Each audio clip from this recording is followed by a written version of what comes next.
এই হোস্টেলের 3 নম্বর রুমটা খালি না, ওটা ফাঁকা রাখা হয়।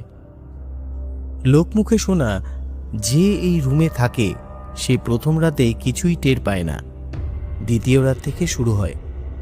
সৌরভও টের পায়নি। দ্বিতীয় রাতে ঘুম ভেঙে দেখে তার রুমের দরজা ভেতর থেকে আধখোলা। সে তো নিজেই লক করেছিল, কিন্তু লকের চাবিটা ধীরে ধীরে নিজে নিজেই ঘুরছে। তারপর মেঝেতে জল পড়ার শব্দ। সে লাইট চালায়, দেখে ছাদের কোণ থেকে জল পড়ছে, কিন্তু উপরে তো কোনো ফ্লোর নেই। হঠাৎ তার ফোনে নোটিফিকেশন আসে আননোন নাম্বার থেকে, দরজা খুলিস না, ও এখনো বাইরেই আছে। সৌরভ ধীরে ধীরে পেছনে ঘোরে, দেখে বাথরুমের ভেতর থেকে কেউ ভেজা পা টেনে বের হচ্ছে।